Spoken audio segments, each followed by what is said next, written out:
stuff. There we go. Rookie stuff, yo. Good evening, everybody. Good afternoon, some more and others. What's happening? What's happening? What's happening? Welcome to episode 22 of the Young Shill and Chill podcast. And enjoy the clickbait because you've all been clickbaited tonight. Yes, there is no one here. Yeah, I mean, we're here. I'm here by myself and whatever else. So anybody who thought they were getting some premium content, I'm sorry. No, I'm just kidding. I'm kidding. Like, I'm not that guy, right? There's no easy way to do this. So let's just rip wounds and stuff off, man. So I have some people in the back. There are some individuals, and let me bring them out. First and foremost, the man with the darkest glasses in the game. You love him, you hate him. He's your hero. He's your villain. Depending on what day it is, your average gamer. What up, brother? You know what I'm saying? But listen. That hat looking fresh, by the way. Oh, yeah. Exclamation merch in the chat. Yo, man. That color scheme. Bro, like it's all kinds of hats and stuff. I appreciate your hat's kind of clean too. You know what I mean? I might be feeling some type of way about the Brew Crew right now, but that Yankee is nice. also, always got to represent, baby. Yeah. Nothing wrong with that. Also, chat. Because I like to deliver in pairs. Let me deliver somebody who this time has also as much hair as UAG. Y'all know him. Y'all love him. This is. It's Travis. What's going down? Stole my haircut. Right. Genetics, man. That was genetics. Had nothing to do with it. Oh my god, yo. And last but not least, chat, the main event, because I guess we're all the low tiers. No, I'm just kidding.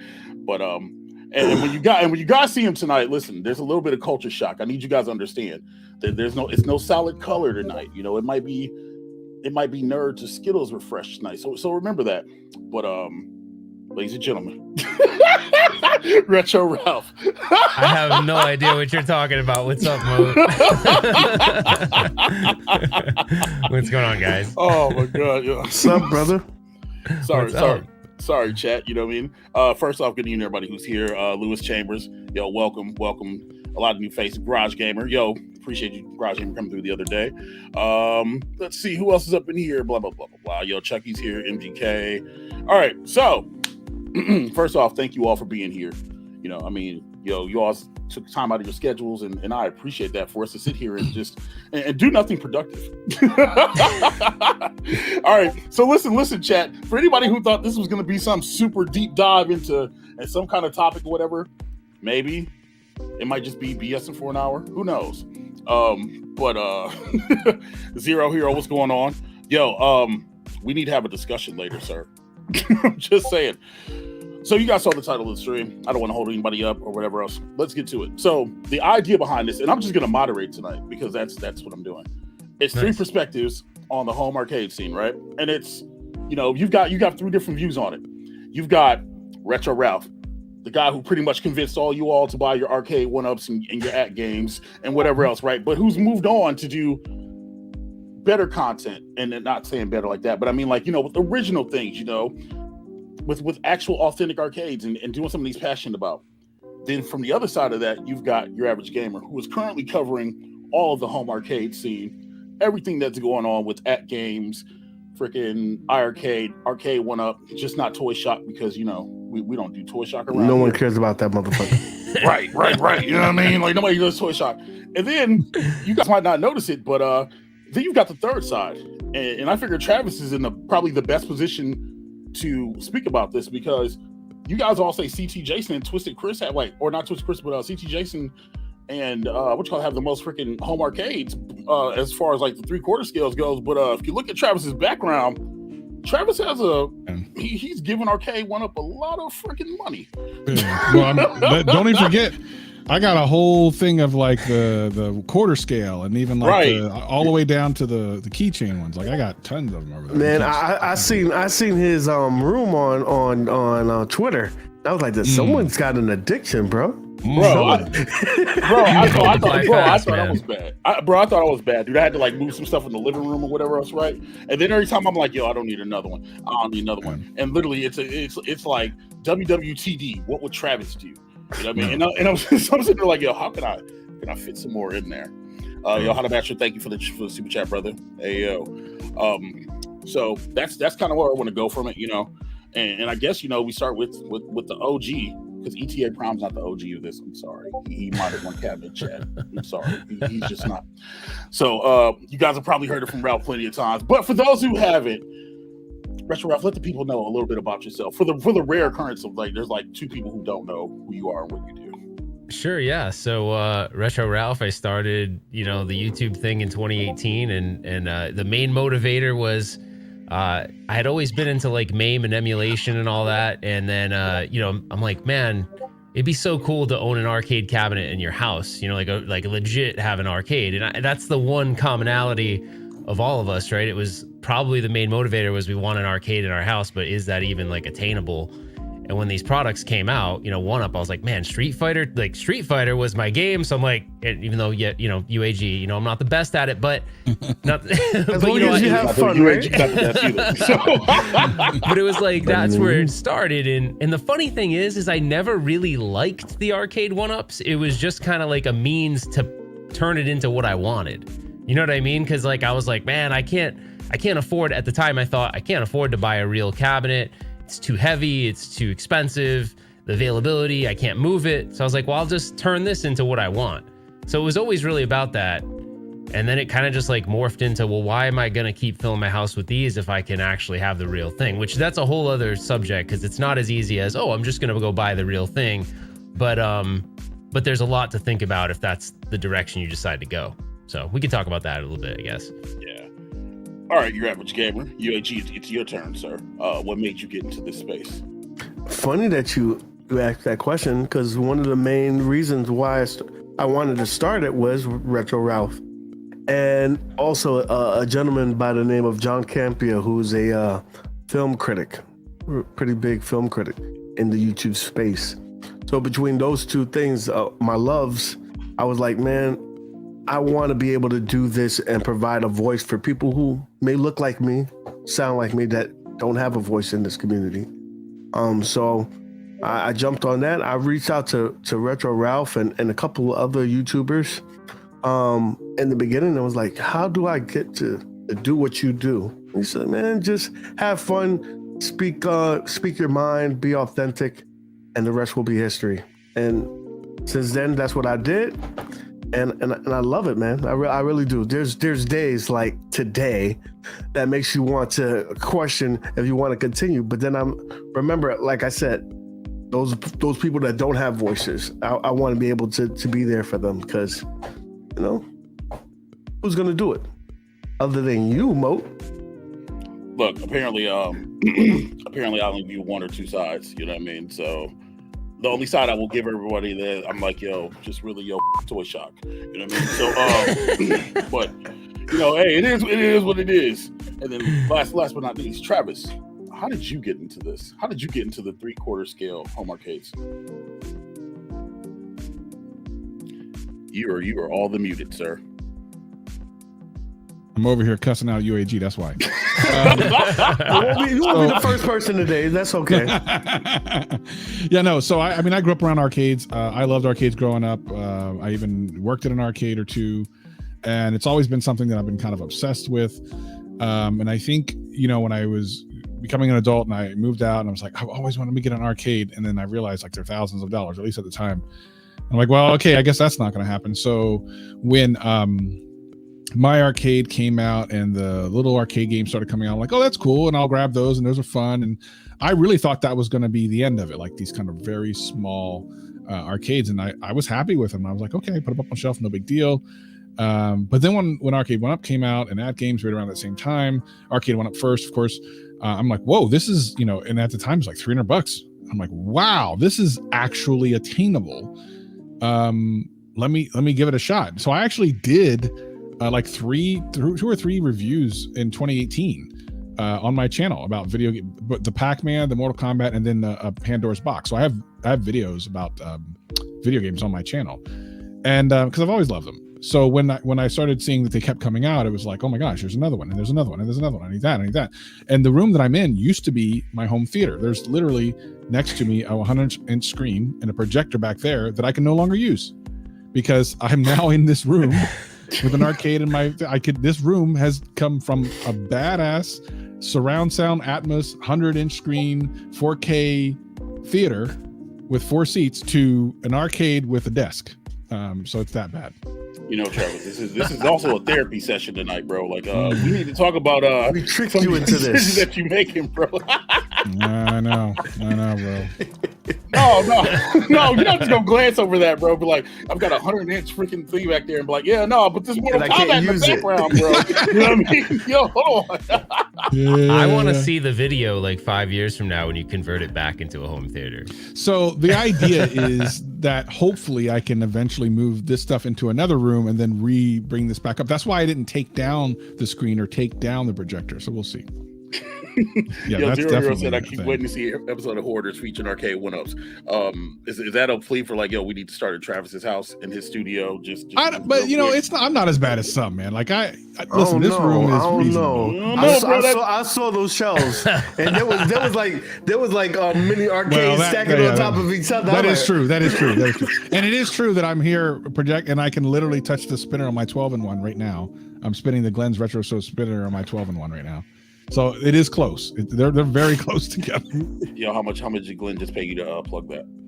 Bro, I love Glenn. Glenn was one of the first people I bumped into from the entire kind of niche because I'll tell you exactly how it happened. So I did a review on my channel again of like one of the My Arcade games. And someone in the comment section was like, oh man, you need to see Glenn's Retro Show. He converted one into like a projector. I'm like, what is this guy talking about? Because 2018, I didn't know anybody. And I'm like, okay. So I go over to Glenn's channel and I'm like, what the hell is this mad scientist? Like, what is he? And then ever since I've kind of gotten to know him a little bit, he is the sweetest guy and just the most giving dude. Really nice guy. Incredible guy. So I've tried to help him out whenever I can, especially when he had that flood and everything, and just try to put love into him because he just legitimately was just endlessly awesome. So love that. Okay. You're one of the only people that I know that actually keep the stools in front of the machines. Hell yeah, I like the stools. I know, but not everyone likes the stool. I don't know why. I buy stools all the time. I won't buy an arcade one without a stool and a visor. I'm that dude. I don't know why the stools get so much customer. hate. The stools are fine. I don't know why the stools get hate. You know you're lying, Retro Ralph. Those stools are ass. Dude, they're not bad. I mean, when I'm at my highest weight, maybe they're not the most comfortable, but now they'd probably be all right. No, terribly uncomfortable, but they look cool. Workbenches. They're workbenches. I do use them a lot as workbenches. Right. I got my shirt on one of them, but yeah. You know, when you guys said hoarders, it reminded me of, so this is when I was like, man, arcade one-ups really are everywhere. I was watching, and you're gonna judge me, but so it doesn't matter. But so Kim likes to watch 90 Day Fiance, right? And any of you guys watch it? It's a great show. So some of you guys watch it, right? So there's this woman Angela on the show. She's like she's one of the people on that show. She hooked up with this dude from, I can't remember where he was from now, maybe Nigeria. I think it was Nigeria. So they're walking around her house and she's on the phone, because obviously they haven't met yet or whatever. And I look in the background and there's like a piece of clothing over a Pac-Man 1-up. And I'm like, dude, even Angela from 90 Day Fiance has a 1-up. So, that says a lot. It's true. I'm trying not to. I'm sorry. I'm imagining. I'm just like. But first of all, my man said the name of the person, so you know he was watching religiously. Right. Like not a person. Not a person. He said Angela, bro. Like y'all know this show that I swear I don't watch. Angela. He said Angela, and Angela, she had a pink nightgown that was hanging over the top of this Pac-Man arcade. And there was I didn't say it was a pink nightgown. It was a pink nightgown.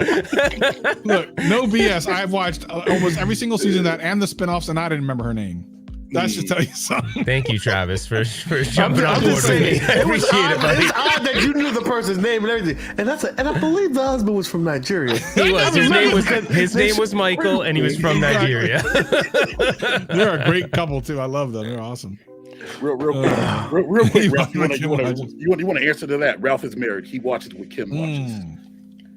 Look, I get away with a lot of shit when it comes to the better hobby, so watch I it. will gladly watch You better whatever watch the it hell and she enjoy wants it. to watch. He's like, Right. I'm ready, You know- babe. You know what, Ralph and I saw Kong's in here too. Ralph and Kong have the same problem. They cannot park their car in their garage, probably ever. Yeah, how when's does- the last time your car was in your garage, Retro Ralph?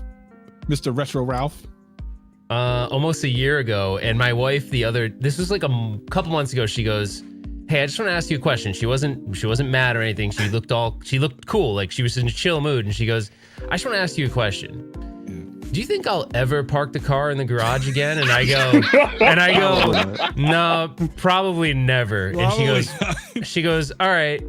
And that was it. And but then she like kind of walked away. And later on she said, "I'm cool with it as long as your shit doesn't end up in any other room of the house." And I was like, okay, that's actually a cool compromise. So I'm good with it. She wasn't very mean about it. She's not a very mean person. She's super chill. So Retro Ralph, the real question is that table still outside?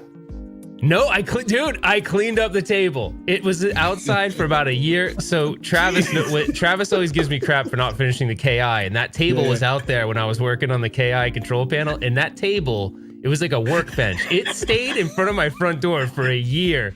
And my wife's like, "Bro, what is up with the table?" She's like, "It's been a year. Like, you better move it." But she's so cool though, man. Like, I felt bad at that moment. I was like, man, it has been there for a long Ralph, time. you know that it was there for a long time when you were getting food delivered and the They guys were was putting like, it on the table. that's the table that you're talking about, right? They thought the Bro. table was for food. They're like, "I'll just put it on the table." During COVID, it became the food table. Okay. The food delivery table. So table's still outside. My question, and he didn't ask the one I thought he was going to ask, is the beanbag still blocking the door? No, I pushed it. It's stuck in my daughter's room, but she's at college. So she's coming back actually next week. So I got to figure out what I'm going to do with that thing. Yeah, man, that's rough. So, But the one thing I'll say that's common between all of us, it doesn't matter what aspect of the hobby you get in. I think anything. You could be a console collector, you could be an arcade one-up collector, or an original arcade collector, or a pinball collector. Whatever those things end up being, we all have the same problem, because you always want the latest, greatest one. And there's like this, I don't know what we're exactly chasing, but I don't know. That original high. I think it is. Some of it is that high, that first time that you got that first machine and you excited because you get it. It only lasts for a short period of time. Yeah. And then It's true. real That is fast, that shit is over. And then you on to the next one to try to get it again. It gets even shorter and shorter. But You know see what's that true? way, yeah. That's I was so just gonna true. say that. Yeah. Okay, go. Oh, no, I was just say the only difference is that when you're in the original arcade hobby versus like one-ups or at games or iArcade, is that you don't have the availability. So there's a chase element to it. It's like, But can I find? thing. It's like Yeah. it's like when you're trying to get that girl, right? So you're trying to get that arcade unit, and you're hunting it down. Hey, Nick, man, you're married, bro. You better watch this listen, dick I'm in your mouth, dude. Yeah, save him from himself. Save him from himself. Right, That's how right. it was. But like I'm saying, you have the element of that hunt, and you know chasing it down and finally getting it. You're like, damn, I got it. And then as soon as you get it, you're thinking about the next one that you got to go find. It's true, because like there are, I realized this when KI came out. So when I got at games and all the other ones, I was like, okay, I'm cool.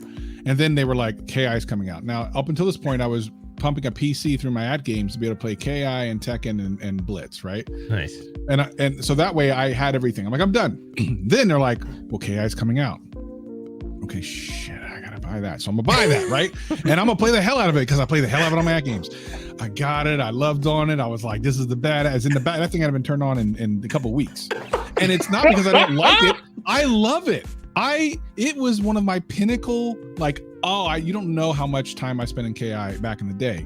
And the chase, and it's coming, and it's almost here, and it's open, and I'm putting it together, and I play it for the first couple of days. I play online.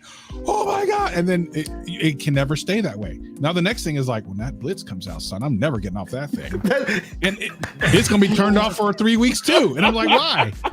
Why are all these things off all the time? Look at this right over here. Well, let's talk about that, because I've never turned this motherfucker on. Why did you have that? But you needed needed it when you Well, saw why it. do you Right? have it though? Why? Oh, It's boy. dead, man. Come on, like it's dead shit. Why do you need that? Because it's awesome and it's Listen. big, Doug, man. I'm gonna tell you something, and this is from a person that I really don't like, but he made so much sense. When you get to a part of the hobby, right? You're gonna get to a point where you just, I don't know if it's age, I don't know what it is, but you're gonna be like this. You know what? I don't need all this shit. Yeah. I don't. And then you start like you start selling shit and getting rid of it and just want to be a minimalist and say, you know what? Fuck all this. Like I remember getting the NBA Jam because I said I needed it. That price, it was so great. This bitch is sitting in the garage. I have no desire to put it together. He's not wrong because I've literally been telling this dude to sell me that gimmick for like the last like 5 months. You know what I mean, he's not wrong. What you said, UAG, I met a guy, so it was like, it was a couple videos ago, but I wanted this arcade. I've been looking at it forever on OfferUp, and the reason I wanted it because it plays all the Williams games, but it's an original Williams cabinet. And I go out to visit the guy, and I was expecting him to have a lot of cabinets because in one of his pictures, he had a lot. And all he had left was that one cabinet. And I was like, what's going on? He's like, man, and he was 58. He's like, bro, I've been doing this for like the last 15 years. He's like, I'm just done. I got to move on to a different hobby. He's like, it's consumed full entire rooms of my house. And it's like, it was time to get out of it. But he wasn't just cold turkey stopping. He got into something else. So he has a new hobby. But 15 years invested into a hobby is a lot of time, you know? So he's just like, look, I wanted to get my space back and I wanted to work on other stuff. So I think that will eventually happen because it'll probably happen to all of us. Or maybe it changes. Maybe it's not arcades anymore. It's you go, you know what? I'm going to build one really great multicade and I'm just going to get rid of all of these and that'll make me happy. I don't know. I think it'll change for everybody eventually. Yeah, I mean, I'm in my home theater. Yeah, That was your original hobby, right? he just proved it. Yeah. And maybe it'll be a home theater again someday. Maybe. I mean, listen, I'll never get rid of. That's why I didn't get rid of it because I'm like, I still love that, and I'll never get rid of at least a couple, if not one, very amazing arcade. Like, I'm always gonna have because it's always been a part of me, but to the degree that it is, you're probably right. It will probably at some point I'll go, okay, that's enough. Because I've done that before in other things. I think we all have. It's yeah, like, for sure. That was cool. I need to move on. You know, Ralph, go ahead. Oh, sorry. Go ahead, Mo. No, go ahead. I was gonna say my system I built that I thought was gonna be my end all be all. I'm like, that's it. I'm building this and it's gonna be done. It was that big beast cabinet, huge. It played everything. I had everything. And even that didn't satisfy me. I was like, that wasn't it. Weird. I don't know. It was like whatever I was chasing, which I think I still am, whatever that is. I haven't found it yet. Is or it has it like nostalgia? fully satisfied? Yeah, I knew you were gonna go there. You know what I'm saying? I don't know. Like, to me, there's always another title. It's like there's always another title I want or another game I want. And sometimes it even happens when I go to like a convention or something. I'll play a game and be like, man, I totally forgot about that game. Mm-hmm. The last game I just played, you know what game I wasn't into it, and I bought the what are those with the quarter arcades, right? I just bought the Qbert version of the quarter arcades and I was playing it and I was like, man, it'd be cool. It'd probably be cool to own a real Qbert, but then I looked at what a Qbert cost, to like $3-4 grand. So I'm like, maybe it's not that cool. You can get one that's a fake one at a really good price. They usually sell them in like the auctions and stuff like that. You can really get an awesome one. But yeah, so yeah, man, I don't know. What were you gonna ask, Mo? Sorry, I went off on a tangent. I was gonna say, so you don't have an Eleanor, you don't have like that one thing that you don't have in your possession yet, where you're just like, I need this. I do, but it's not practical. Like, there's two things on that list. Like, one is an original Robotron, which years ago you could have got them for like $400 or $500, but now all those prices are crazy. And you know what would be really cool to own, but I know that video came out and ever since that's all anyone can think about, but it would be cool to have a Sinistar cockpit, not to make love to play. Sure. Yeah, We're just gonna leave it at that. Sure. Yeah, yeah, another person's in this chat right now. So so we guys talked about moving on or not having enough space for stuff. Ralph, you're in an interesting position because you started in this space, but now you've really moved on to original arcade cabinets. Like, what made you hit that point in your your YouTube career, we're gonna say YouTube career, your YouTube hobby, whatever you want to call it. What made you be like, okay, you know what, yo, enough of this arcade one-up bull, enough of this at game, and yo, toy shop, yo, when are we transitioning? Honestly, it's really simple. One of the years I had when I first started YouTube, a buddy of mine's like, you should make an LLC so you can write off a lot of these expenses, and I was like, that's a great idea. So I did that, and it was the second year of doing YouTube, and I was adding up how much money I had spent on arcade one-ups and parts to mod arcade one-ups, and I was like, it was a holy shit moment. I'm like, holy shit, that number is crazy. And I bet all that number for you guys would be crazy too if you added it up. Oh yeah, I did the math. Yeah. Yeah, and I thought about it and I went, you know what? These things aren't really satisfying me the way I thought they were anyway. So maybe instead of putting real arcade components inside these, why don't I just seek out real arcade games? And at the time, I had always like looked and dabbled, and I owned a couple of real ones. I owned a couple Golden Tees. I owned a Galaga, but I never really thought I would own several of them. And then I just kind of said, I'm gonna allocate my money elsewhere. It was that, and there was one other compelling thing that was kind of weird. I had a buddy that invested a ton of money into one-ups. He modded every single one. He created every game he ever wanted as a modded one-up, and then he one day called me and he's like, I'm selling them all. He sold every single one of them, and he goes, all I really want is a Mortal Kombat 2. And he bought a Mortal Kombat 2, and he just dead stopped. So it was like two events at the same time, and I'm really happy with the path I took, but it's definitely not for everyone. There's so much there's so many other things you need to think about if you decided to buy a real arcade. It's not like I would like to ask a follow-up question it. on that for you, Ralph, because yeah, when you decided, like, you know what, I'm just gonna do real arcades, did you ever have like a moment where you're like this, what the fuck am I getting into? Because like yes. I'm sure that there's people like me and Mo, we always wanted to have a real arcade, but then you think about like the amount of work that it's gonna take, and what if I get something that just is gonna break on me, or what? It's like buying a used car. You don't know until you get it, and then you find out the problems. You know what I'm saying? Oh, like, it will break on you, and it did break on me, my first one. And the first time I opened up the back door, I was like, how do you even begin to? And you see the like high voltage danger sign. You're all, what did I even do? Like, I really thought that. And I think I discharged my first CRT on a live stream. That was so terrifying, dude. Like, because you hear the snap of like 30,000 volts. I'm like, why am I doing this? But, I think like anything else, I'm sure there's things. Travis is like he's a tech YouTuber, right? So there's probably technology, right, that you had for the first time and seemed overly complex, and then months later you were like zooming around it like you knew it by the back of your hand. So it just depends if you have that will to want to explore and investigate and try to figure that out and do the research. But it's definitely not for everyone, that's for sure. Well, Ralph, if it makes you feel better, 30,000 volts of electricity will go straight through your body and not to your heart, because only low-level voltage goes to your heart. There's your electrician tip for the day. UAG, man, you have purchased cabinets, sold cabinets, purchased them again. Why? I think it all comes down to like trying to obtain like that one. Like, you always say this is the final one. I'm happy when I get it. Like, I was like Big Blue, oh, I'm gonna be happy. When they say Marvel vs. Capcom 2, oh, I'm gonna be happy. They said Blitz, I'm gonna be happy. And it's always that. So you're always trying to get to that next one, and then you feel like this is it. I guess I haven't got to that point yet. I guess I haven't. Like, I remember getting Mortal Kombat, and I was like, I got it.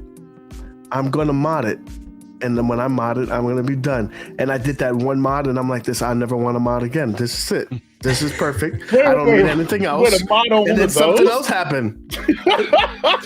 And then something else happened. And then something else happens. I don't know. I don't think, like, when you're in a hobby, I don't think that you ever get to the point where you're happy or a completist, unless you're like collecting a whole bunch of Super Nintendo cartridges and you do the whole library, I guess. But I just don't think, like, I was talking to Retro Ralph the other day. He was on Whatnot. He sold half his shit, and then he saw a Genesis and he rebought it. I'm like, you just sold it, bro. What's wrong with you? Hold on. We've all done that. We've all done that. Everyone here has done that. Bro, legit. I just sold a Super Famicom like a shit. couple months ago, bro, and just was like, yeah, you know what? I will do the same shit, and I think we all get that way. But what does that mean? What does that mean? I don't know. I think it's something like in our brains that we just can't control. Like, it's Travis, just human I feel like nature. you would have an answer for this. What does it mean? What does what mean? What does it mean when you have something you love and you sell it and you turn around and buy it again? What does that even mean? Broken, man. We're broken. We're all broken. We're damaged. You know what it is? You know what it is? It actually makes a lot of sense when you realize why you do it, why you bought it in the first place. So we're all trying to recapture that nostalgia, right? And we've been talking about that. But the thing about nostalgia is it's always better in your mind than it is in reality. Mm-hmm. I mean, it always is, because you think That's back. very true. Oh, back in the day when I was this kid and I had my friends, we hang out at the arcade. It's not just the games that you remember. You're actually remembering all the feelings around it. So when you buy the thing and the other feelings aren't there, you're like, oh, I thought I was going to get these feelings along with it. I just got the game. And the thing is, for me, I would have a lot more fun with this if more people were coming over and playing it, because that's what the fun was. That's what the feeling was. Travis, the arcade packed full with people. You hit it right on the head, to be honest with you. That's why I think Arcade 1-Up is done the best out of all the companies, because they capture that nostalgia and in a package with the artwork and everything like that. But in your mind, you think that you're going to bring this home, that your family's going to play with you, or that your friends are going to come over, and they could give two shits about that. I literally, I tell you, my wife came in here one time, played Pac-Man for 5 minutes. She was like, okay, I'm done. Yeah. Right. And then I don't, like, No, I want you to do more. I got excited. Yes, I got her. And then she was like, I'm done. No, never happens. And it's funny because I've had friends over on occasion and they'll come in and play for a while. I'm like, yeah. Like, I won't even play. I watch them play. I'm like, yeah. And then it's like 15 minutes later and then they're like, okay, let's go watch TV. I'm like, bro. Like, where is that? Where are those people that are in there with $2 a quarter and could last in an arcade for like 3 hours? Like, where are those people? You know where you could get that feeling? Like, totally. I'm telling you, this play. It was I don't know if it was just this conference, but that last conference I went to, it was hardcore. Like, everyone that went there, very similar mindset. They loved all the games, and at that conference, it was like you'd have to wait in line to play games. People would be playing 2-player, 4-player. If it was a 4-player game, like it brought me back to that moment, because I was like, man, and everyone wanted to talk about it. But conferences are cool like that because you don't go everybody to got like like-minded that unless things you love that stuff, right? Like, you don't go unless you love it. That's why I think when I saw your video on the conference, I was like, I really want to go there. Like, I want to go to CT Jason's basement, but with other people, because I think he'd kill me and I'd be underneath the basement. But I want to be there. I want to do a meetup at CT Jason's basement with all of us. He's got to wear his mask, obviously, but that way we know we're going to play. We're going to have the fun. I think he sleeps with that shit. Bro, cuddle with it. Can we talk about how my man CT Jason had on the mask with his Mother's Day freaking community post? You know I love you, bro, but like, yo, K-Tay made everything. But man, maybe it is a chase. Maybe that's what the feeling is. Maybe it's the feeling of, that camaraderie, maybe beating the game with somebody or playing against somebody. Because let's be real, if somebody comes to your house and they push your crap in, it's not a good feeling. And you're just kind of like, yeah, well, but, dude, that's why this community is so different. Like, and Travis could speak to this from his own experience, but in YouTube, you usually don't have communities that follow everybody and that are in everybody's streams that are doing all of this. But when you come to a niche community like this, you're just so happy that there's other people that like the same shit that you like, that want to hear the news, that want to hear your experiences and your reviews and stuff like that. And so we're in a small, this tiny community, but everybody loves the same stuff. And it's kind of awesome, really, to be honest with you. It's crazy because, like, I sit here and I'm like, I echo everything you guys say. I miss the camaraderie. I miss the competitive side of it. You know what I mean? But it's so crazy. Like, we're in this, like, Travis says all the time, we talk about the scrap, and he'll tell you because he's sitting right there. And he always like, dude, we're in a unique space, like right now, where this community hasn't been overtaken by X, Y, and Z, et cetera, et cetera. And it's just like, it's so tight knit. Everybody knows everybody. If you looked at somebody and said, hey, do you know who Papa Brad's Gaming is? Somebody'd be like, yeah, dude, I know who that person is. Do you know who Michael B. the Game Genius? Yeah, Carl. Yeah, like it's weird because you don't hear that anywhere else. If you were to go to like freaking somewhere that talks about shoes, like I don't know any YouTubers. I'm sorry. Actually, Travis, you're like, if you talk about tech stuff, like, Travis, yeah. Do you know Marcus Brown? Yeah. You know Austin Evans? Yeah. You know him. You know what I mean? But like, if you were to sit and be like, yo, do you know David does tech? Some people might be like, no. Right. You know what I mean? Like, it's weird because everybody knows everybody, and I think it's the whole feeling of everybody enjoying this one thing. And my message to everybody tonight, man, and I'm gonna say this, whatever, dude, like, remember why you enjoy this hobby. That's all I'm saying. It doesn't matter what side of the fence or what flag you fly or whatever else, right? Because listen, some of y'all getting on some bull. I ain't got time for it. Now back to no, bro. I'm like, come on, me, I'm gonna shoot straight. Now back to what we were talking about though. So, what's next? I mean, I guess you get you chase the cabinets, whatever, right? Ralph, I'm gonna ask you this because this is gonna be specifically for you. Are there any arcade one-ups or anything from a company that has you remotely, just a little itty bittiest like inkling to be like, be honest, because I got the answer. Yeah. Be honest. Seriously. You know what cabinet I was actually, I bought it because I was so curious. I'm like, can they do it? And me personally, I didn't think they did a good job, but some people did, and that's fine.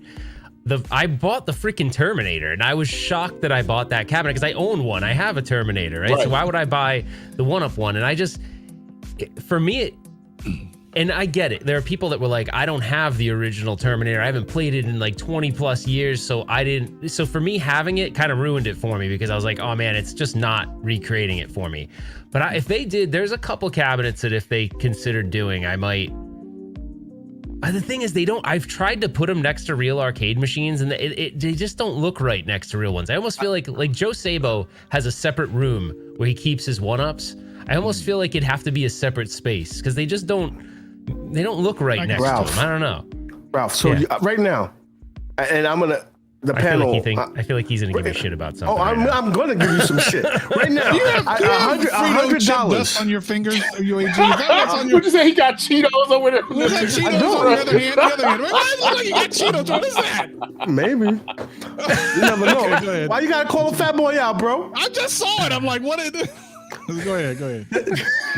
That was about the same skin complexion as you. But anyway, so I could bet you $100 right now, and I want to know if the panel agrees with me that if right now Arcade 1-Up announced that next month a Street Fighter Pro cabinet is coming out, that you would get it. I'd buy it. I would buy it. If it was a Pro cabinet, I'd buy it. Street Fighter. If it looked like a Street Fighter cabinet, but I don't even care if it really looked like it. I think you still get it because your curiosity would cause you to get it. It would on that. I'm going to buy a Pro because I want to see if Pro is really Pro or what they think Pro is. I'm definitely going to buy one of those. I think the one thing that Arcade 1-Up has that works really well for them, even against people who are buying like real machines and stuff, is online. Like online scores and online versus is the thing. And if they continue to double down on that, even people like Ralph who don't have any need to buy a 3/4 scale version of something, it's kind of like, it might be kind of cool to see what the verses or the score or what they do, and it's kind of like maybe, just maybe, and then you're pushing everyone else to upgrade from what they have. So I'll probably get that new Mortal Kombat. I had no intention of ever buying another Mortal Kombat, but online play, I got to get rid of that, and I have to get the other one. Like I have no choice. Yeah, online does it. Is online is that like the deal breaker? Like, is that like a must have for like everybody? Like, does everybody need to have some kind of online functionality? If it doesn't have not really a must have. It's not really a must-have for me, but that's because you got real machines and they don't got that shit. So you're okay with that. I don't know. Maybe I'm old school in that way. I do like it though, because I really enjoyed getting on and getting my ass kicked on Street Fighter. But there is one game that I think if they did, and I think they're gonna do this, if they did like a super off-road that had Badlands and off-road and super sprint with the actual wheels, but it was a pro size and the wheels were good quality, that would be actually fun. But those games are way more fun, to Travis's point. Those games are really fun with another person. I don't know, because you're right next to each other with the wheels, and the games don't have like the most sophisticated graphics, but they're super fun. Like off-road has that muddy feel to it. You're spinning the wheels. It's really fun. if you would play that against online, you still would, because in your mind you're like, it's a friend, and you're like, I can't let this guy beat me. I just can't. And yes, it would probably be more fun playing with somebody there, but you having the ability to play against somebody online, and let's say you know them, man, it's a competitive side of you just comes out, and I can see that. And you want to see that. But I could see that machine coming out. I could see Arcade One, because it's nothing hard to emulate, right? It's about, can they get the hardware? You want durable wheels and stuff like that, and a good layout for that. I mean, cabinet. I'll tell you this: when I got that Outrun and I sat in it, and Kim looked at me, she looked at me almost in disgust. Like, my husband is the least sexy man I've ever seen in my whole life. She did. She looked at me, and I saw it. Her face was like, when you do the like, it's kind of sucking in a little bit. That's what I'm all, man, I just turned off my wife for at least a good week. You felt like a douchebag in it. That's why I was waiting. I was like, listen, it's going to have to be a stand-up, because I am not sitting down in that. That's like you wearing it, like you trying to wear it as a jacket to get on it. Like, and you're not a big dude. Like, imagine me. I'd have sat on that shit. I would have felt embarrassed. I was like, no, I am not getting in that shit. It's not happening. But the surprising thing is the wheel itself felt okay. The pedals felt like I was pressing on a piece of cardboard, but the wheel was decent. The wheel so I'm like, feels surprisingly real good. The shifter not so much, but it wasn't a bad iteration for its first time out in terms of driving cabinet. No. Yeah. Well, we'll see. The At Games one could be the one that everyone wants. Sure. Do you want to talk about the At Games racer, Ralph? Would you like to? I can't cue my Soulja Boy song, so I can't do Oh man. Listen, they made a mistake coming out too early. And I bet you they know that. That's why you haven't heard shit from them in a long time. Like, they should have just stuck to their formula of what's those things called? Spreadsheets. Because some people love spreadsheets in the community, and they would have loved just having those things. If you're an accountant, you would love to just have the spreadsheets out there, look at it, and just be excited about that. I don't know what they were stressed out about, though. Like, were they really that stressed out that everyone was going to go buy Ridge Racer? Like, I don't understand. They were so stressed out. I would have just waited. Like, hey, we're going to do this. It's going to be really cool, and we'll show you more details later. Some people are very reactive, right? And in terms of that was their move, to always be reactive or try to at least be one step ahead. And I hope that it's successful. I would like it, because I would like to have one cabinet that controls it all. Like, I don't have a big nostalgia for racing cabinets, but I would love to be able to play all the racing cabinets on one, because our footprint is small. Don't you guys kind of feel like, and maybe Travis, you probably know a lot about this stuff, I bet, but like those rigs that they sell, like those racing rigs are getting so cool that it's like, when you look at those, I'm like, man, if I'm going to buy 2 1-up racers for $1,000, potentially more, why wouldn't I just like buy one of those racing rigs and build my, they're not hard to build, right? I mean, No, you could say also that you could just get an Xbox and a thing and be just as good, or you could say that you could do VR, which might be even better. I mean, like, there's always a solution for somebody. I like the idea of having an At Games version of a driver, mainly because of the ability to bring your own games. Like, that to me is, if it wasn't for bring your own games, I think At Games would be in a kind of a bind with where they are, because you haven't heard anything from them in a long time. I think what's unfortunate is they haven't figured out a way to make bring your own games online. If they did that, they'd be killing the game right now. They would be destroying the game. Would they though? Yes, if you could bring your own games and all of those games were online. Yes. That would be awesome. If they could make it so that you bring your own games and that game could now be a server and you could log into and all the. What I think they could do? That could make it, if all those ArcadeNet games were not on the server and they were actually hardwired into the machine, and you could play them online and have a better experience. Like, don't get me wrong, like, there's certain ones that are really good, but there's fighting games on there. They suck. Yeah. It's unfortunate because I was a big At Games fan, and to a certain degree I still am, because I still believe in what they've done and what they did. I just feel like over the last couple of months, like, where are they? Where'd they go? Yeah. What's happening with them? Just a couple months. Mother Chucker, I've been waiting since what Yeah, month is this? May? Bro, it's been almost a year, man. You know what I mean? Yeah, where's my gun? Of course, it's not coming now. But no, they killed that, bro. Where's the 4-player panel? You know what I mean? Like, oh no. Yeah. Like, realistically, how long does it take to make a 4-player panel? Legit, you're putting in. I mean, in the thing. listen. The other thing is, you got to remember that the shortages and stuff in China are real. I don't know what their purchasing power is versus At Games, and this same thing is happening in the mobile space where, even Apple right now. Even Apple right now, cameras. Apple right now can't even get, like, if you go on Apple's website right now to try to buy an iPad or something, you're like 2 months out. It's because of the shortage. Like, if you go and try to buy almost anything, they got the big purchasing power, and they have this super purchasing power. Yeah. So you have to realize that it's affecting everyone in At Games. I don't know what their purchasing power is. My guess is it's not the same level as Arcade 1-Up, and they get pushed down the line. It's like, oh, we're going to buy this many. Arcade 1-Up can go, we're going to buy 60,000 of this one thing. They allocate the units first. Exactly. And At Games might go, well, we can maybe do 10,000. I don't know. Look at the systems, the next gen systems. Xbox, had to spend a little bit more so they can get more chips, and that's why they're winning. It's still a challenge getting those. Like, I went on the wild. other day thinking it's almost 2 years. Like, I thought the other day, no joke, because I don't follow it that much, the modern stuff. I was like, oh, I'm gonna see if you can finally get a PS5. I was shocked. It was like, you can't get one. I was like, you seriously still can't get one? That's crazy. Yeah. And then the chip shortages, bundles and stuff. And China shut down again. I don't know if you guys saw this.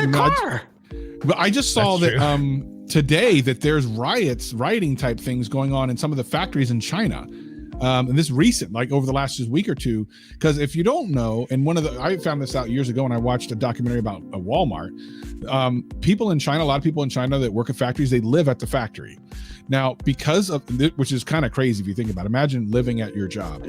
But now, on top of that, when you normally would go back maybe twice a year to see your family, you're not even allowed to do that because of certain lockdowns. So you're just there. So now they're basically revolting. There's videos online where you can see like hundreds of people trying to leave the factory and smashing fools down and stuff. And it's crazy for that culture. Oh my gosh. And those are the people making our stuff. So that's why we're not seeing it. It's because it's terrible over there. And they're like, I ain't making this little Nintendo game for UAG. Screw that dude. I got to feed my family. Travis, you just said that. And then there's another aspect that we are not even thinking about, like the parts for the factory. You got to compete for that as well. And I was reading an article on Forbes, like they have to get parts. And therefore, that's causing the shortage to be even greater than what it normally would be. They're talking about 2 years removed before we get out of this shortage. Yep. And that's crazy, man. You got to think crazy. you got to think everything's like 2 years behind, though. You know what I mean? Like because of with the pandemic and everything else. Like they're still playing catch up. Like you said, you can't even get cars now.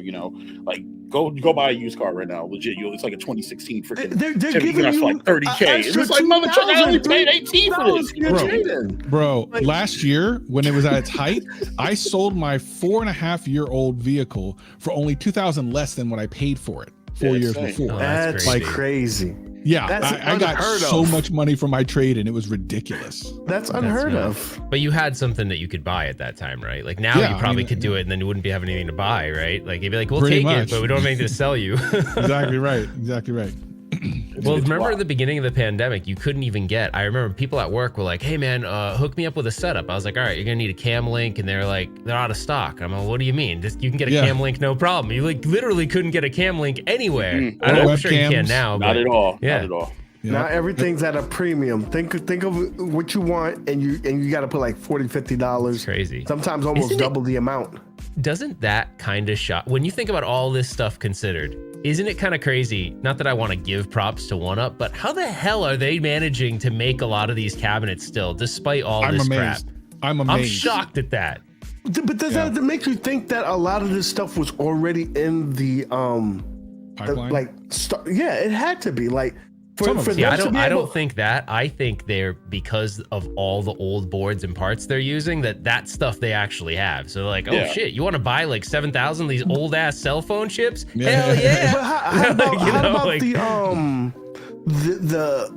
the Golden TXL? Like, that came out of nowhere and it was basically ready. Like, and we're not talking about the same kind of panels that everyone else. You have these larger panels and they were ready. Like, that makes me believe that they had to have had that idea and that in the pipeline for a while.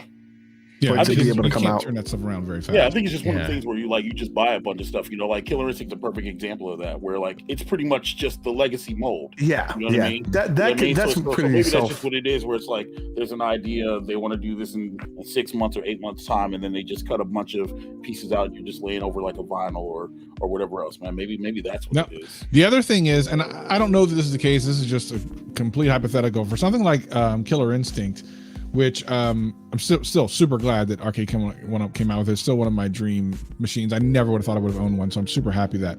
But it's interesting to think, because obviously I don't think, has anyone broken down Arcade One Up to see Killer Instinct to see if the board is still the older processor, because I can't imagine that it's running. That's running OTG, the board OTG, that's OTG from right? Simpsons. Yeah, OTG. So okay. In the chat. Yeah. So, but the Simpsons one was new at the time. Yeah, right? that time. So anything around that generation, it was like on the Simpsons. So they're going up and up and up. But of course, they're buying stuff that's older. You can literally go out and buy like a $70 smartphone that has a processing power that blows these things away, which is kind of hilarious. Yeah. Right? Like a smartphone that'll actually make calls and has a screen and all the other things. Like the processor inside it blows these things away. It could be like one of those Amazon phones that pretends to unlock, but you're just touching the screen. Yeah, exactly right.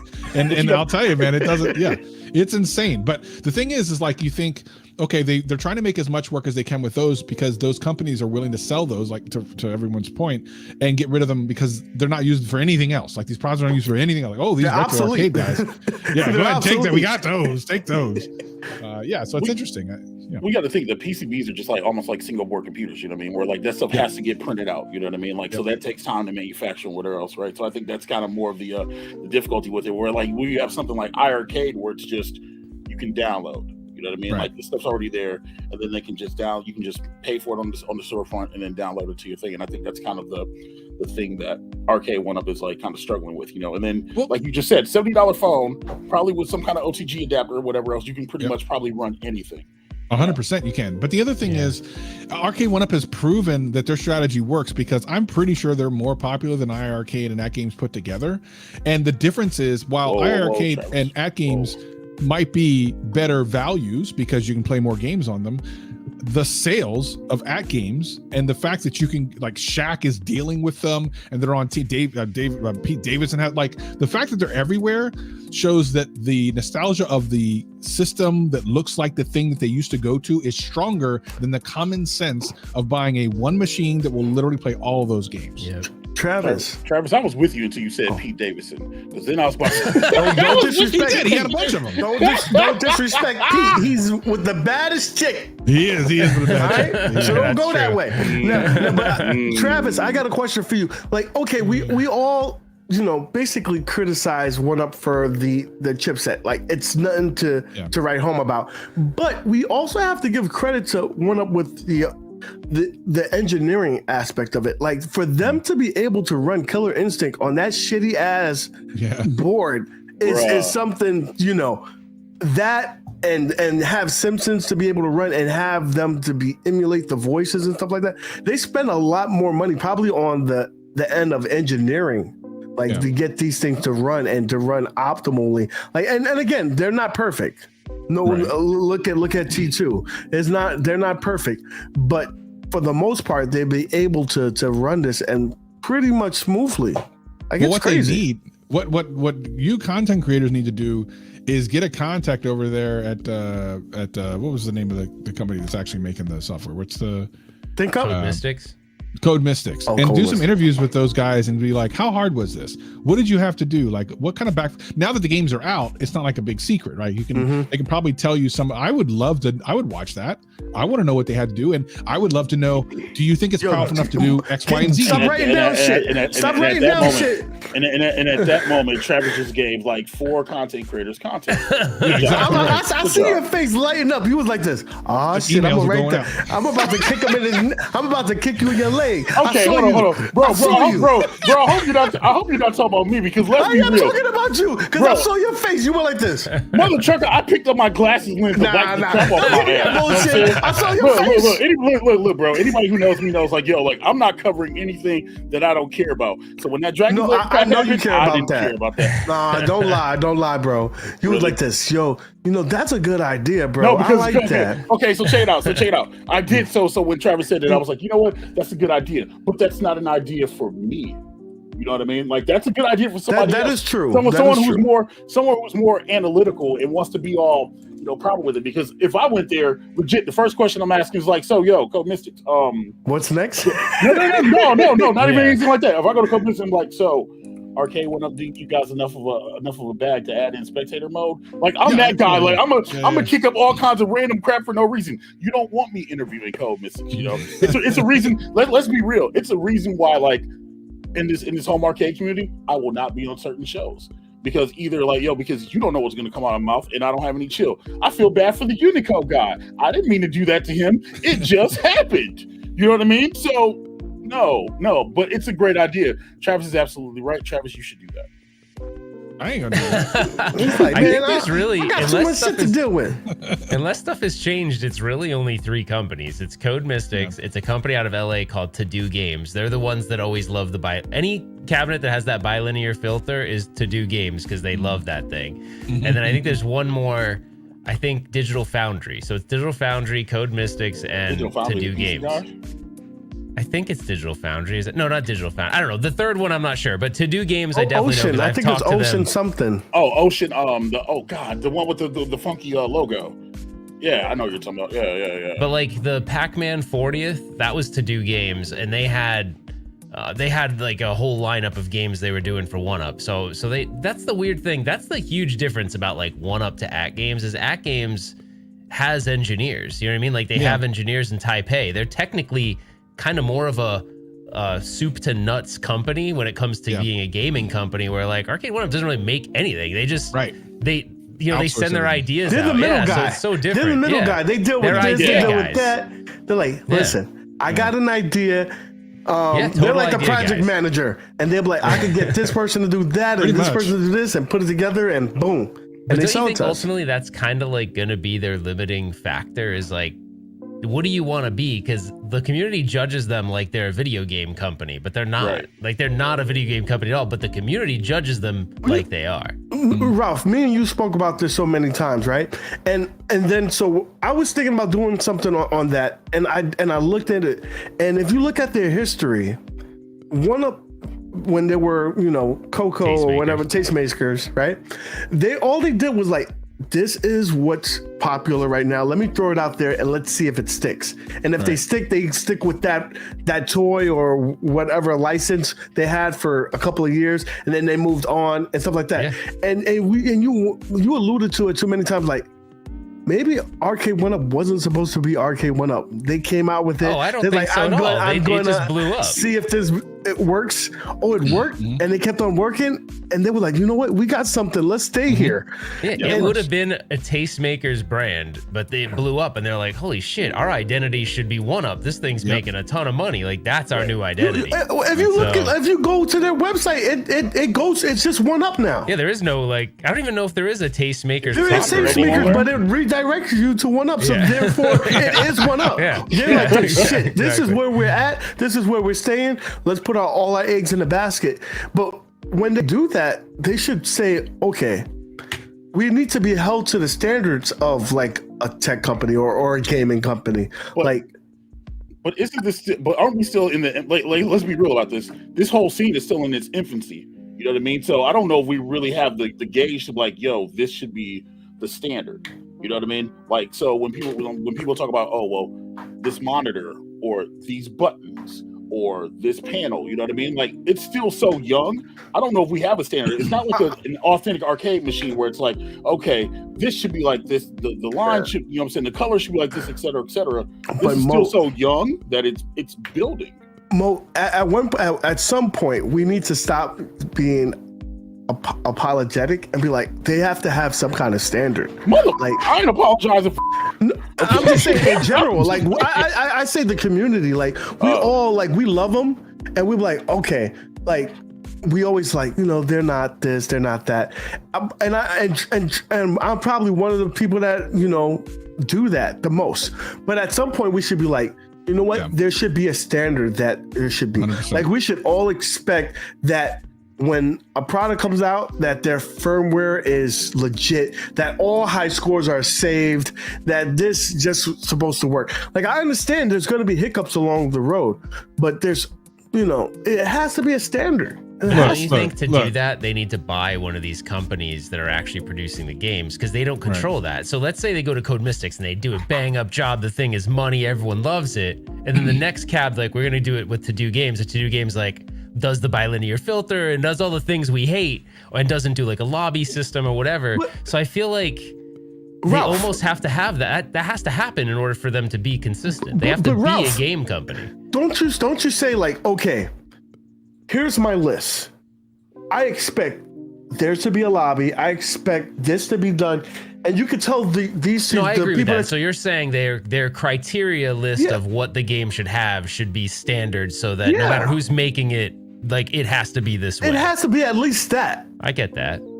Yeah, I feel like they. I would say even your standard should be hardware-wise, everything should get better. And for a while, it did. From like wave to wave, it kind of did. And then something happened. Then we had washed out marquees, and now we're starting to get like washed out screen. Like, these things that should never go backwards are going backwards. You would never see that in most other tech spheres, like a phone or a tablet. Like, that doesn't happen. True. It doesn't go backwards. It gets better. And the fact that certain very easy to fix things are going backwards is weird. But that stupid little thing where I act like an Italian guy and I call Walmart. I literally think that's. I think that's them. Like, I think they're like, yeah, ship it. Like, I think they have that attitude of ship it, and I think if they don't change that attitude of ship it, eventually it will just die out, because people will get sick of quality issues. Because I've changed my tune. I think the community supports them more than the mass now. I used to think it was the mass, but I think all these YouTubers and everyone creating content and creating hype for it is keeping them popular. Because it's everywhere. Think about how many, I don't even know how many 1UP YouTubers are now, but there's so many that when you type it in, you can see thousands of videos on the same thing. So I really think they have the most influence now. I think it's not what I originally thought. I thought it was the masses, and now I think it's the community.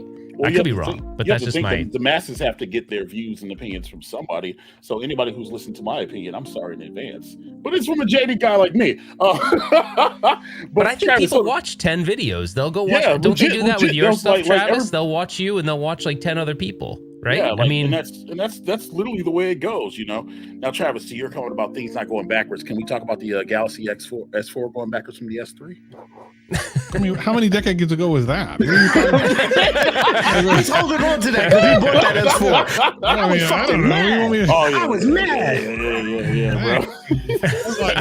He thought it used to be good. They're like, well, what do you want me doing? That was like 20 years ago. All right, but so Ray Rockwood said something that's actually really interesting, right? A full price $550, $700 arcade. Why wouldn't you buy something that's just cheap and disposable? But back like a couple years ago, you probably could get a couple full size for that price. You know what I mean? And maybe if you get lucky in the auction, you probably still can. I guess. Yeah, it's not as simple as that, though. It's not as simple as that, because you're buying. The fact of the matter is, you're buying an antique. Like, you're buying something that's 20 years old, 30 years old, 40 years old. So I in some ways I get what he's saying, but there's the other element of it is, it's not like if it's going to break. It's going to break. It's going to break. And it's not, when you buy a 1UP, right? I mean, it could break too, but the thing is, it's got a modern screen. There's many out there to replace it. I can't go to like 1-800-CRT and call up and go, hey man, my CRT broke. Can you just give me another one? Yeah, it'll be out there in 4 days. Like, it doesn't happen. So you've got to either learn how to fix it or hope that there's a guy locally to you that will want to come to your house and help you. Like, Ralph, that's it. I got a question for you, because I think a lot of people don't realize that the hobby that you're in now is very regional.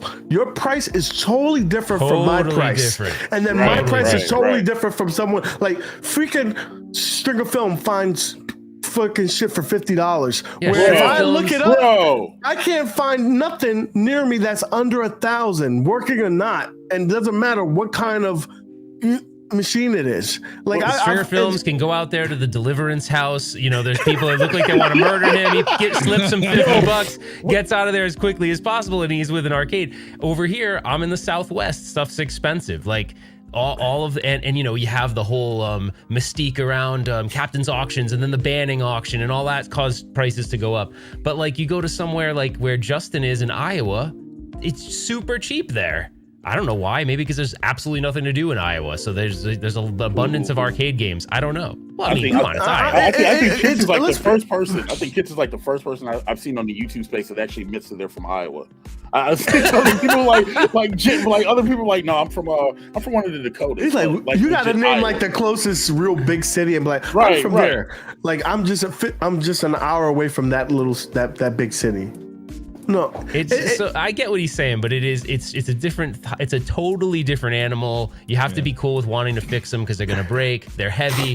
There's a lot of issues with them. I mean, dude, I've got an arcade home and plugged it in and it started smoking. I mean, it could have caused a fire. You know what I mean? So like, you can just move them and they'll break. You know what I mean? You can look at them weird and they break. So it's not as like glorious as people make it out to be. You know? But it is something to say when you get something that is probably dead beat, and then you bring it life totally back, cool. And you're like, "That I did that shit. I did it.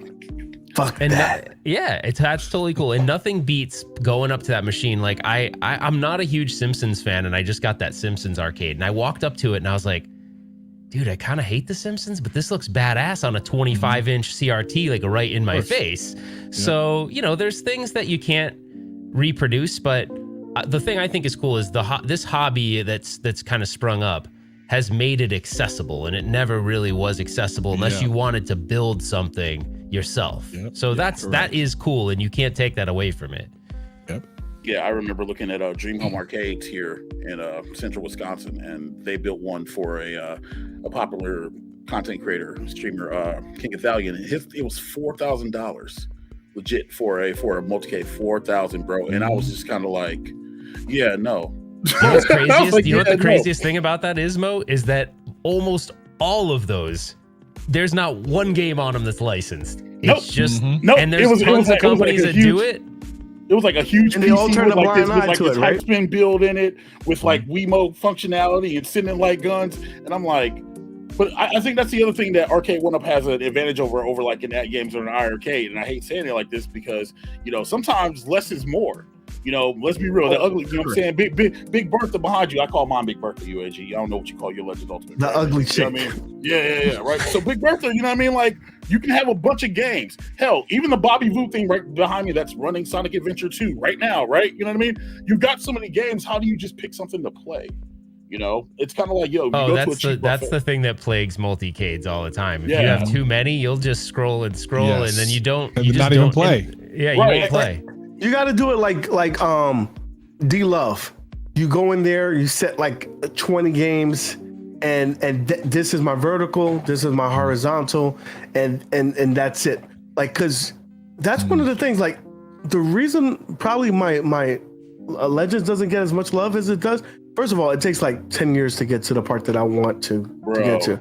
I just wish I just turned it on and that's it. But that's beside the point. But then it's trying to find the game that I want. I play the Big Blue the more often because I know if I'm walking to the Big Blue, I'm gonna play Street Fighter. But what you said is important because this is why I never understood why everyone got so excited about Coin Ops X. Because when I did have a Legends Ultimate, I put about 30 games, add-on X, and those were the 30 I wanted to play. So I didn't spend all day scrolling. Sure, Coin Ops X looks pretty, but I would just scroll and be like, oh, look at the preview of that. Like, I never played. Right. I would just scroll. So I don't know. That's just Oh, by the way, Garage Gamer, I saw your comment about the Phoenix Suns, and you can suck it, okay? It's not. I saw it. I wasn't going to highlight it because I still feel slighted because of what Boston did to the Bucks last night. So I was going to leave it alone. I'm like, yeah, let's not talk about ball right now. But you know what's one of the cool things? Like, I know, like, everybody here has dabbled in a retro pie once or twice, but like when you go into that attract mode, like attract mode is one of the cool things because they'll make you see a game that you never played before and be like, I'm gonna give that a shot. I'm gonna give that a shot. You know. So you're trying to say it's like the James Wood Family Guy thing? Ooh, a piece of candy. Ooh, a piece of candy. Ooh, a piece of candy. Oh, let me pick that up and play that. You know what I mean? Like, is that? Well, I mean, that's what like one of the things like. Coin Ops X, like it doesn't do that per se, but it's just so many games and you're just struggling through. That's why I really do like my Retro Pie because it'll every now and then will bring something that like I've never saw video before. Or something. I'm like, I'm gonna give that a try. I'm gonna give that a try and have fun. But then I guess, you know, I mean, I guess since we're talking about arcade or whatever, even arcade comes with 11 stock. What's the most you want to see come on one of these things? I mean, we're not talking about Pandora's boxes or whatever else like that. You know what I mean? What's the most amount of games that you want to see? Hell, when the Legends Ultimate said it was coming with 300 games, I mean, most of them were still, you know what I mean? 300 games, you know, like that's a lot to take in. That's still a lot of games. I think a sweet spot is probably like 20 games. If you could give me 20 games of the games that I would like from a certain publisher, let's say you got Midway, 20 classic games that I like, or 20 Capcom games that I like. I think that is a sweet spot where it's not too much. It's just right, I think. You know what's funny though is we'll complain about that too though. That's because like you know, remember like the NES Classic and all those things came out and like with it we're like, oh yeah, the game lineup's all right, and then all of a sudden it was like, but there's a hack out, like oh snap, like I'm gonna hack it, and then everyone does. I don't know, we're so weird because it's like we don't want. We want something, but then we don't want it. It's like we're freaking weirdos. But the thing came out, it was $60, and I was like, oh, okay, cool, 30 games. Oh, Double Dragon 2. Oh, okay, it doesn't have. Oh, Tecmo Super. It doesn't have Rad Racer or Rad Racer 2. Okay, yeah, let me figure out a way. And then, hey guys, there's nostalgia here, and I'm like. But you know what? Okay, like, oh man, that video dropped on that PlayStation update. I'll hack that. Yeah. But it's got to be a perfect. It's got to be a perfect thing. It's got to be like 20 games that is optimal for that particular control layout as well. Like, don't give me 20 games where, okay, 5 of these games don't make sense to be on here, like Paperboy and this and that. Right. Give me games that make sense on there that are bangers. Don't give me 5 fillers either. Like, all right, I'm going to give you a hypothetical here. All right, let's just say, poof, all of a sudden, every single home arcade product you have in your house is gone right now. You have all that space back. Your rooms are super spacious, and this machine drops in. It's that retro dim sum thing, except it's not the tabletop. It's a full size. It looks like an arcade. It's got cool artwork. You got interchangeable control panels, and every single title is like, it's like the top 100 games of all time on it. And you can play them with all the right controls and everything. Would you be happy with that? No. I'll be honest with you. No. And because I could do that right now with my Retro Pie. I wouldn't be happy with it. No, but I'm saying but you can't do that with your Retro Pie. I mean, like, legit real steering wheels, good guns. Like, the thing is money. That seems like I'm in the door. Too much work for me. I'm in the door. No, because that's an easy fix. Because wait, then the question comes: do I get to pick the games? Because if I get to pick the games, hell yeah! Like, but that's all they're selling you. They're only selling you really the shell. Well, that product really, I think, as far as I understand, you put a pie image on it, you go. I think. Right. You flash something real quick, dude, and fix that. That's an easy fix, bro. Like, come on. Yeah, but it doesn't look pretty to me. UAG, are you ever satisfied with anything? I'm never satisfied. You like literally nitpick something, bro. You go to a restaurant. You wanna know what's funny? Every single one of the people on this panel have probably bought multiple cameras, multiple lighting. Yes, I'm looking at all this crap right now. You've probably even bought them when you don't even need one. I'm on my 3rd camera from when I started, and I'm like, oh, this will be the one. Nope, this is the one. Nope. So I mean. That's just make no sense. The reason why these podcasts will go on forever is because we'll never actually be satisfied. So this is just infinite. We can talk forever. It's so true. It'll never end. Oh my gosh! I'm just saying, like will the companies last forever? Somebody will come. How about Somebody we do will come around. how about we do a fun game where you predict how much longer you think? We'll use 1UP for example. How much longer will they be selling products?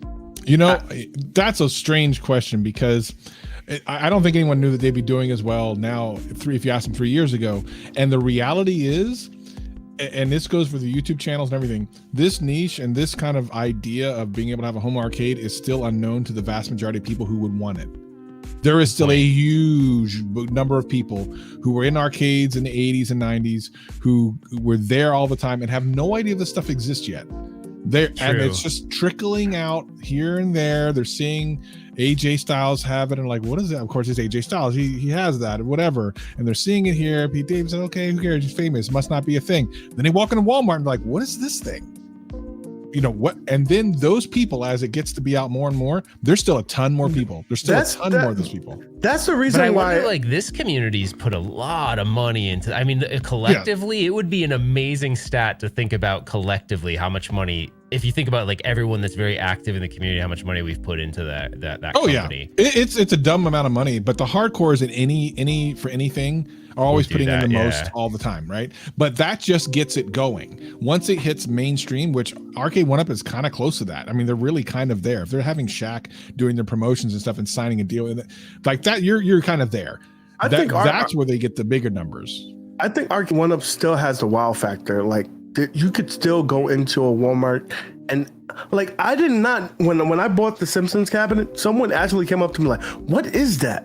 Right. How many games do they have?" And blah blah blah. And there's still people, and I still think that it gets the wow factor. If you have that on the display with the artwork, the way it looks, it still gets that.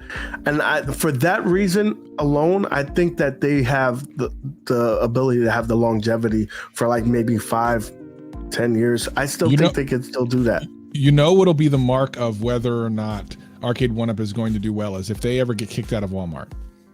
And I don't mean regionally. I don't mean regionally. It's just period. I do not mean regionally. I mean everywhere. If you stop being able to buy them period at Walmart, it is hard to get in. First of all, it's hard to get into Walmart. The fact that they got into Walmart as early as they did is kind of mind-blowing. Yeah. Like John D must be doing all types of things to people over there or whatever. But to stay there, because everybody could get into Walmart, but the people to stay there, like listen to the people who've been on like Shark Tank. Everybody could get a purchasing, but to stay there, to have the longevity, both are very difficult. Season and season.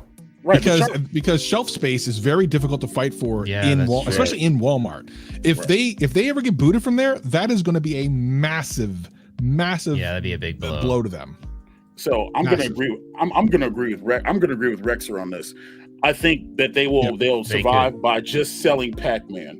Real talk, you know what I mean? Because and like seriously, because like I don't know about everybody else's Walmart, but like by my Walmart, they only sell legacy cabinets now. Like I think that's the standard right now for them. Right, but you have to think because like we were talking about shelf space earlier. The more time something sits on the shelf, the less the lower it goes down in price, and then that's how you get your $150, $250 cabinets. You know what I mean? And couch canes. Right, couch canes. I'm saying they're everywhere. The baby canes, the couch canes. I'm just saying, like, but like I think they stay around for at least another 8 years. But the caveat to that is some of those licenses that we're getting now, or some of the licenses that we see, might not be there in the long run. You know what I mean? Because Street Fighter's finite. You know what I mean? Mortal Kombat's finite. There's only so many big titles. You know, it's like I always said. People screaming that they want NFL Blitz, they want Marvel vs. Capcom 2, they want Qbert or whatever the hell else, right? But once you get that, what's left? What's after that? You know, and you can continue to go and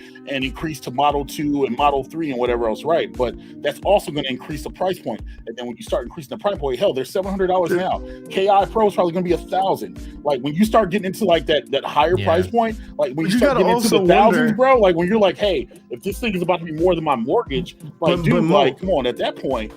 At the same time, technology does. You catch up to technology, and then the price should lower down. Yeah, it has to get to that point. That's the thing, though. It should lower down, but Arcade 1UP's trajectory is the inverse. It's going up. For now. But there's going to be a point where I don't know if the community is going to be like, I'm not going to pay. I think it's going to be. I'll tell you why it's for now. Price, man. I'll tell you why it's for now, and there is definitely an end date to all of this, because the reason these things get bought, again, as we talked about before, is nostalgia. There is a date by which kids don't have nostalgia for this stuff because there was no such thing as an arcade them growing up. And as soon as we all die off, that's it. It's a wrap. No one knows who Pac-Man is. No one cares who TMNT is. No one cares about Terminator 2. It's not bought because my childhood was an Xbox One or a PlayStation 5. That was my childhood. There was no, so I mean, it's a little ways off. There's still time to be had, but I'm not worried about them running out of games because they'll be able to sell them to us until we die. Oh yeah, no doubt. They screwed.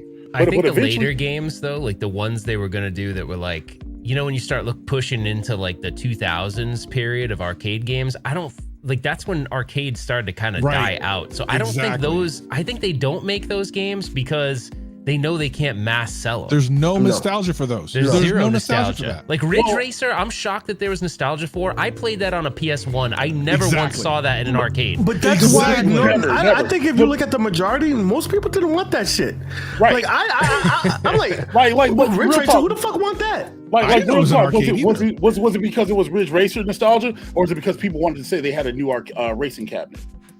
That one was a weird one to me because I don't know who that was marketed to, really. And they say that that's probably one of the better cabinets, but to me, like I had no desire whatsoever for that particular. Now, if you told me it was Daytona, I mean, Daytona is still banging right now. I went to a Dave and Buster, and they had like a fucking 10 cabinets. I'm like, dude.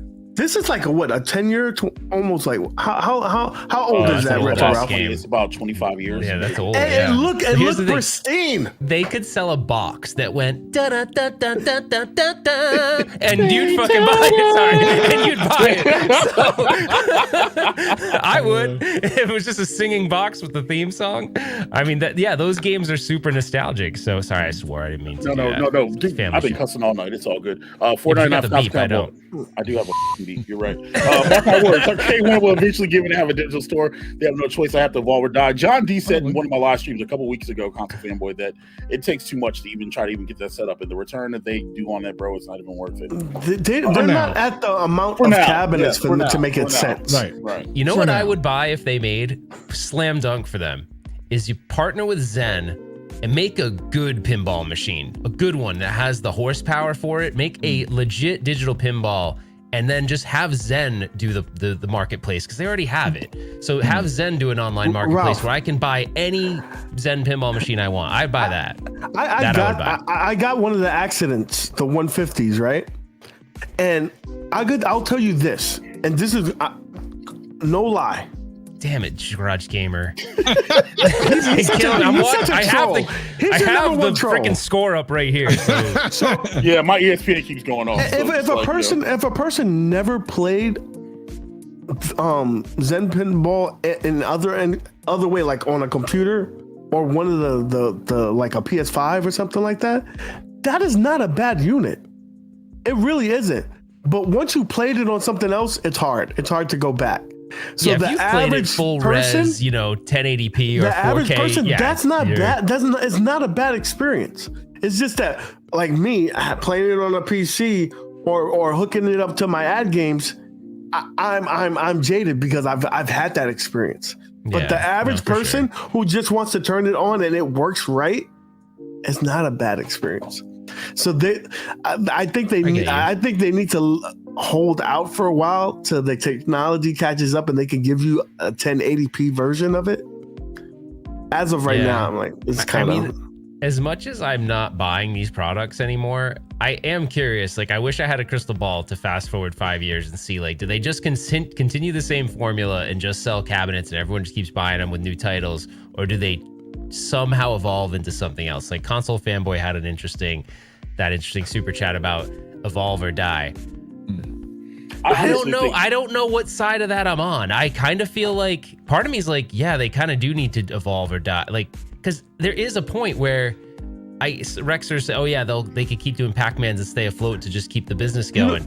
But I think you have to do something different. I mean, how many different cades can you make? And less. Do you want to really answer that question? Couch cade, baby cade, TV cade, projector cade, hand cade. You know what I mean? Like they do a lot of cades around here. The thing for them is if the competition pushes them. If the competition doesn't, then they'll stay where they're at.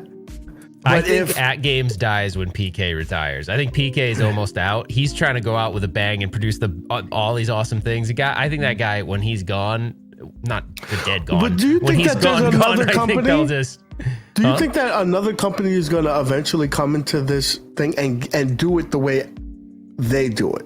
Like, there's this dude that's been talking to me on Messenger, and he wants to create something that fits a category that we don't have. He's like, I want to make the Pro Series, but a good one. He's like, do you think people would buy it? I go, if it was a good one and the price was right, I think they might. But the thing is, like, he's talking about all the licensing issues he's having, and I'm like, yep. I think it's going to be you got to be an expert at the licensing part, and that's where OneUp's got that. Just I think people don't realize how, like, this guy, like John D, has been in the game in terms of like the video game industry for years, and you can't. And the relationships, just for the pure relationships he's built in that spell, you can't replicate that. Yep. Yeah. Okay. With that, you guys, I just realized we've been going for like almost an hour and a half. And we gotta watch the game. Nintendo decided to release all the Nintendo cabs and do it themselves. And they looked legit. I'd be buying those. That could be Nintendo. I think Nintendo's gonna eventually do it, but that's a whole other topic. But I think Nintendo does eventually do it themselves. You know, Nintendo seems to tread that line of, well, we don't want to partner with somebody. We'll just make it. So that's a whole other thing. Welcome to Die wants to know, are we going to get what did we learn today in music? Well, hey, Ralph.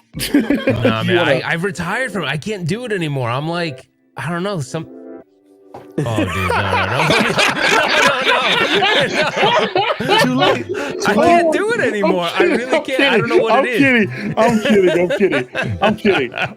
Thank you guys for being on tonight. I appreciate it. You guys are great. If you guys aren't following everybody here, and I don't know why you're not, everybody's link is in the description of this video. Fine. I'll do my best attempt. Here, let me find a something real quick. Let's go with this. Daytona. That's not it. Hold on. Hey guys, it's final thoughts mode style. So what did we learn today? We learned that UAG has bought 14 million cameras, and yet the sweat glistens from under the bottom of his cheeks. Travis has an addiction and has messed up his own home arcade, his own studio, and turned it into an arcade. And Ralph maybe can be swayed in, but things need to be done right. No, I'm just kidding. I can't. I see that now. It's hard. I see that now. Listen, thank everybody for being here. UAG, Travis, Retro Ralph, appreciate you guys being here. Again, give them some follows and subscribes. Show them some love. They all do great content. Well, UAG does sometimes. But I'm just kidding. I'm trying to get them mad because I want them to say something flagrant. Oh, no. Flagrant tomorrow. I guarantee you won't want to miss it. Well, I guess it gives everybody the opportunity to put themselves over. Ralph, you want to let the people know what they can expect from you in the near future? I actually don't know. Really, I don't. I know the only thing I know I'm going to do that I have scheduled is Chasing Nostalgia episode 5. We're going to film it in California. It's going to be a different kind of episode. I will say this, even though it's kind of giving it away. We are going to go to Captain's Auctions to try to remove the curtain and see what that's all about. And then we're going to visit with a very popular YouTube channel that does console stuff. So that's the only hint I'll give you. But they do console game chasing. It's not the Game Chasers, but that gives you a little hint. Travis, are they fanboys? Are they like console fanboys? I mean, yes, they are console fanboys, but they're not console fanboy. But isn't console fanboy in California? He is. He is. Maybe. So Travis, put yourself over. we've been exposed. I'm gonna be on Retro Ralph's couch waiting for the next Jason Nostalgia. Is it done yet? Is it done yet? Is it done yet? That's why I'm. UAG. Oh no! Listen, do me a favor, guys. Tune in tomorrow. We'll have a chat. I guarantee you. Oh my gosh. Yo, thank everybody for hanging out. Hit the like button on the way out, and see you on the next one. Later. 24 to 20, guys. Garage Gamer. We're 4 points away. You can make it. I think it's gonna happen. I think it's this year for Paul. No, I think Chris stop is gonna make it. Stop it. Good night, everybody. Pineapples.